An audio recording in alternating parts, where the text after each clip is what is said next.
Okay, underneath that is Knight of Cups. Interestingly enough, then the Knight of Cups came up in Capricorn's reading. As one of the challenges.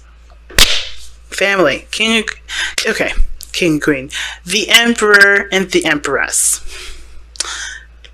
Capricorn, Aquarius. I'm not trying to ship y'all, because I do know that some of you guys may not have a Capricorn or Aquarius in your life. All right. Another Aquarius or a Capricorn in your life. But there's definitely earthy energy that's coming up here. There's a lot of fire energy that's coming up here. And whatever this is, and even airy energy. Well, not so much, actually. There's not really any swords in this reading at all, actually. The only air that we got here is you, the queen, the star. So... family. And this could be someone totally different. It doesn't have to be someone old and new, Knight of Cups, someone that's coming, back into your life with a cup of love wanting to offer to you. It doesn't necessarily have to be that person, okay? It can mean that you guys have been focusing on what you wanted and focusing on how you felt and really trying to make your dreams come true. And the Empress is someone that's definitely creating the utopia or the safe space or the happy space that they dream of, right? And there's nothing wrong with that at all. Except that fact that there's some defensive energy that's coming up here and someone that's cool with the routine and being very, very, very earthy, okay? All earth energy here, and then this is like a mixed bag on this side. So, but the Emperor and the Empress energy coming up in here does talk about a divine masculine and a divine feminine, and you could be a lesbian or a gay couple and still have divine masculine and divine feminine qualities in your relationship. They're energies, not specific statements of sex or gender, okay? So that being said, let's go ahead and jump right into it, right? The first card that we're looking at here is the Nine of Wands. Please be sure to pick the side that resonates with you guys the most. But this person is already thinking of this relationship as, I need to protect myself, this is too dangerous. Or a little bit of, I do want this, but at the same time, I'm not quite sure. Nine of Wands also can indicate, too, that this person is not willing to back down. This person is not willing to give up on a relationship. Even though they're exhausted, they feel like they've beaten down to the ground, and they've taken a good couple swings. This person is still hanging in there. But they've also put the guard up to kind of protect them from being beat down. But that also, protection is also a prevention, okay? Sometimes we can protect things, and sometimes we prevent things. And a lot of the times, protection is prevention. And unfortunately, this person is not necessarily open to things as much as they seem, even though they're not willing to give up on something. There's a really weird grid. There's not a grid, but a little weird placement in that. In the very middle, like they're blocking themselves off as to what they want because they've been through so much already.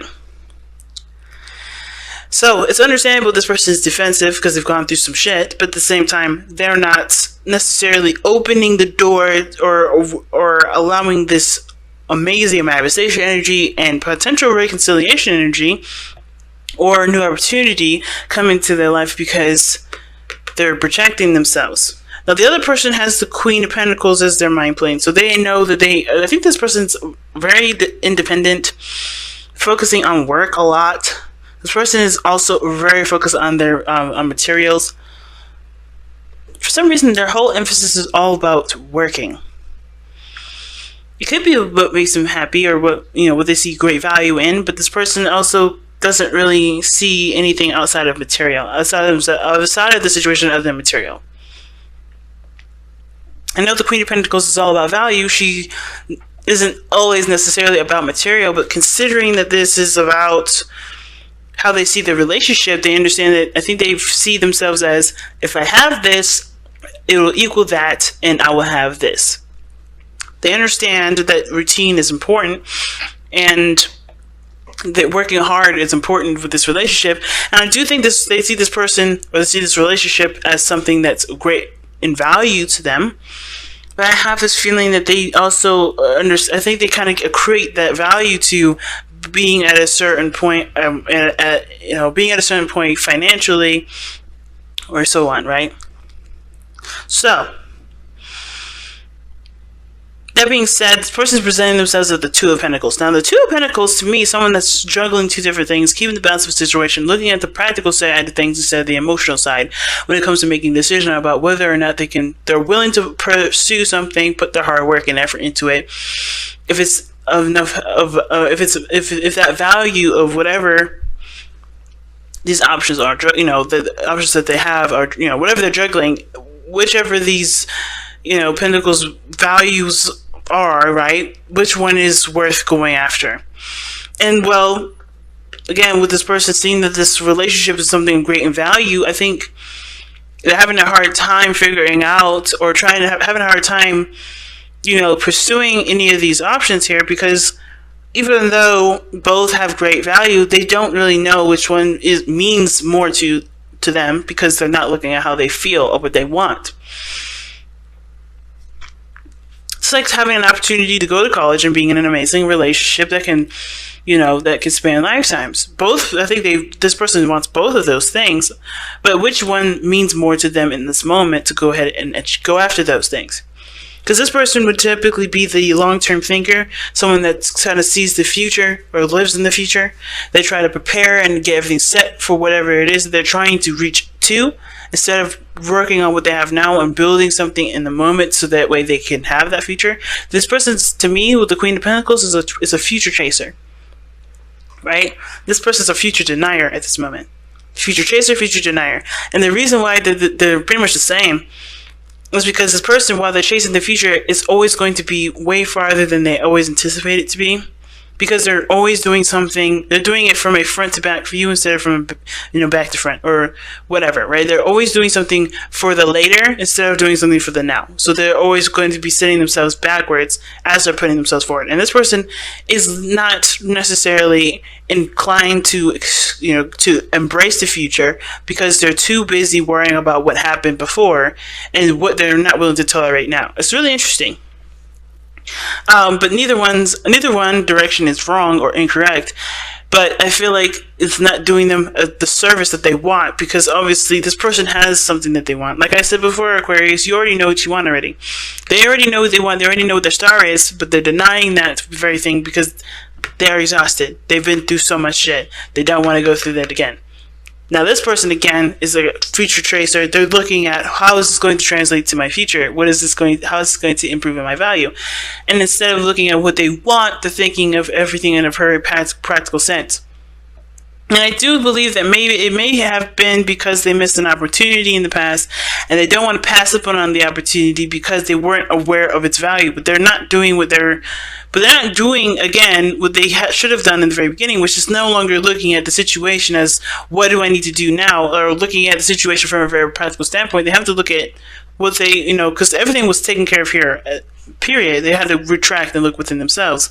It's the same situation. They have to look at how this person has to look at how they feel before they can make a decision of whether or not this is something worth pursuing or not. Because you can have a penny or you can have a nickel, but they're both coins. It's all depending on whether or not you feel like this thing is worth the time or whatever, right?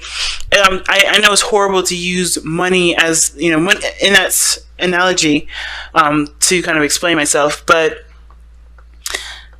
let's just think about it. If money didn't have any value and we did have a nickel and a penny, which one would you choose? Which one would you like? Would you rather carry around a thicker, heavier penny, or would you rather have, a lighter, smaller penny that has less? Like, it's all depending on what you favor the most. It's not necessarily exactly like the analogy, because money definitely has a value system.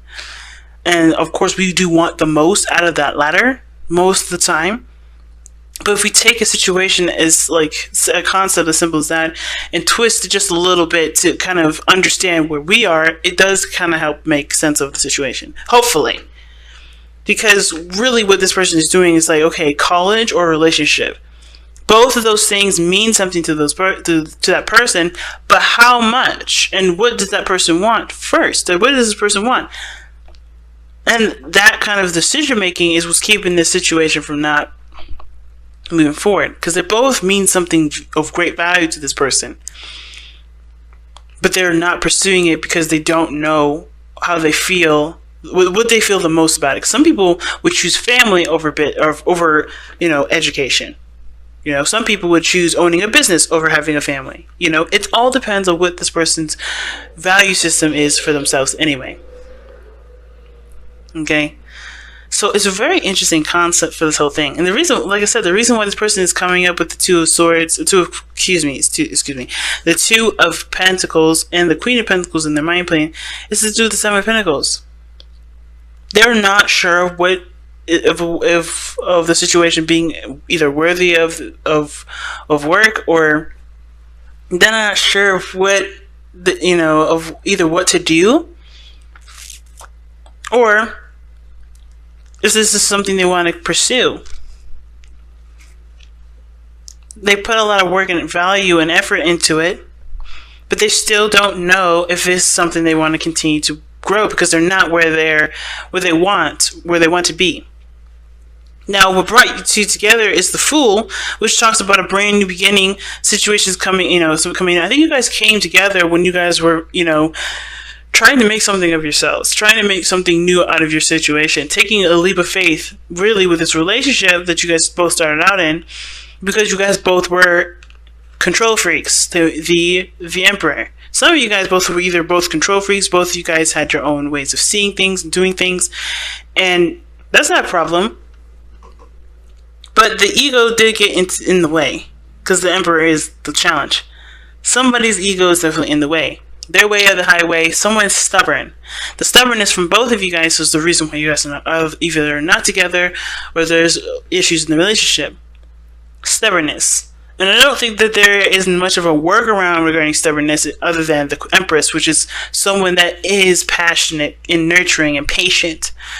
The underlying energy is being more receptive to love and more flexible versus the Emperor, who's rigid and stiff. We need that fixed energy, but we also need that compassionate, loving, flexible energy that the Empress can provide. But everybody's here being all tough and this is my way or the highway. Nobody has any sort of loving, emotionally flexible energy here. Nobody's able to provide that sense of ease that the Emperor needs to be able to soften his opinions. Okay? Everybody's too busy being the alpha. Who's going to be the... I don't want to say omega, but the omega of the situation. There's nothing wrong with having two alphas, but one has to learn or has to be okay with giving birth or being the person that's being taken care of or loved on and being emotionally open and being vulnerable. Both sides may have to be vulnerable to a certain extent. This person's got a structure they don't want to break, but they're not happy with it. This person is tired of being where they are, but they also don't want to give up on the potential of great happiness.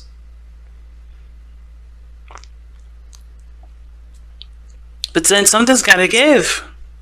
You can't have it your way and then expect the situation to fly that other way too. It's like it's like the Two of Swords for both parties here. Both parties are holding up two swords.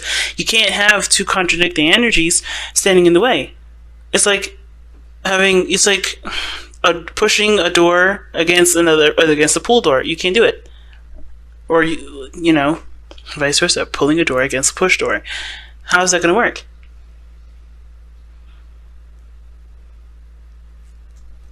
It's just too much. It's like, or having two positives. Think of a magnet having two positives going against each other, or two negatives. It's going to repel. It's not going to do anything. So let's see what the Power of Surrender cards have to say for this reading here.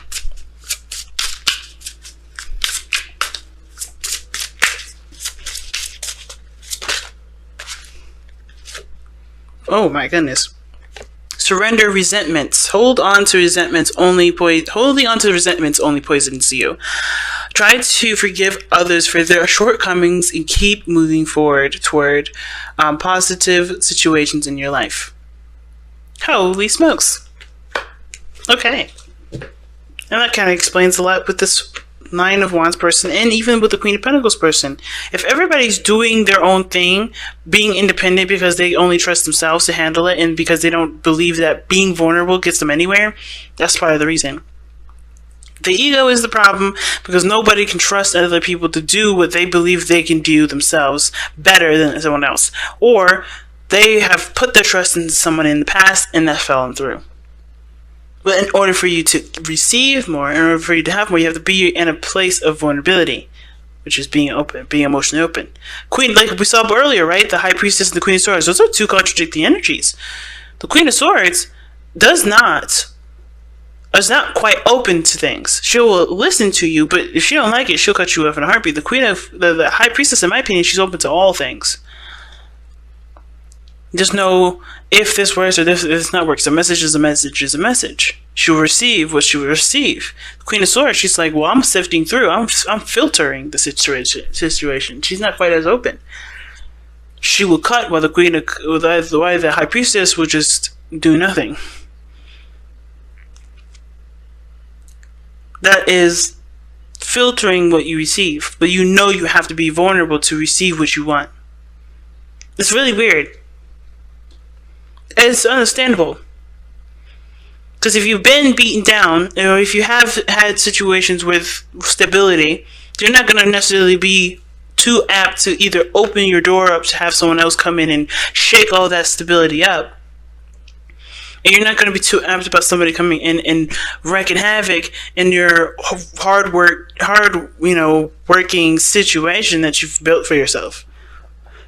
But if you want to reconnect, if you want a new opportunity in love, if you want to feel stable, if you're tired of feeling like, everything that you do, it always puts you 10 steps back, because what you really want is a relationship. You have to allow yourself to be able to receive the new love that's coming in.